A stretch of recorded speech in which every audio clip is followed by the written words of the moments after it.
So kapit naman tayo ngayon ng DRL module. Yan. This module made in Thailand. Yan, wala tayong local production ito. So again, remind ko lang yung mga nagpa-reserve at yung mga nag-aabang po ng stock, meron na tayo ngayon. Okay, so kapit na natin. Pakita ko muna sa inyo sir yung yung basic orientation ng headlight and DRL. Yan. So naka-engage ang headlight, yan. Kaya patay ito. Mukha lang may reflection yan pero nakapatay yan. Then nakabukas tong secondary DRL. Yan. Sa kabila ganun din, nakapatay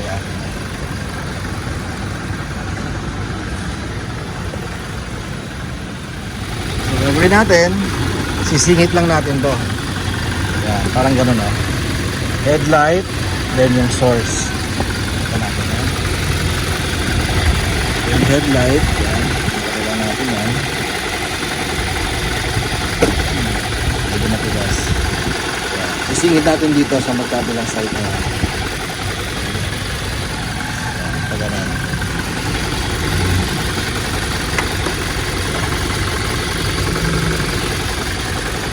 Natin to, yan.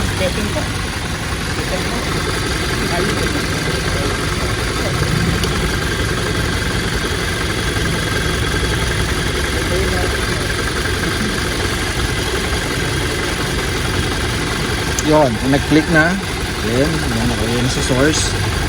Then ito naman sa likod ng headlight. Kung saan nyo tinanggal yung kanina.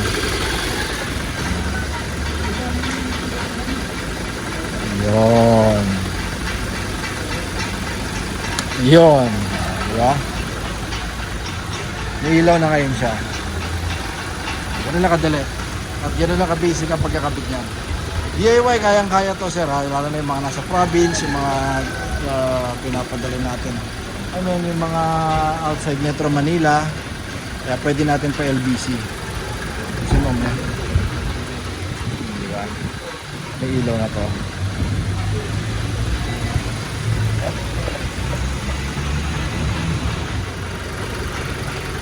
So tapos, nalagay na rin natin yung sa right side. Pantay na ngayon siya. Siyempre, may ilaw na rin siya. Kaya kung papansin mo, naka-engage or naka-on ng headlight, dapat ang DRL niyan patay. Kung sa standard orientation ang susundin natin or pagbabasehan natin. Pero ngayon, nakasindi siya. Ganda ng headlight ng LTD GR. Even naman may Q, V, yan. Okay din naman ang headlight. Although something magkaiba sila. Kaya alam, pinagtataka ko ba't pinapapatay or hindi pa nila maintain na nakabukas na lang ng Toyota. Siguro so na baka diba maisip din nila na dapat lagi naka-on yan. Ganda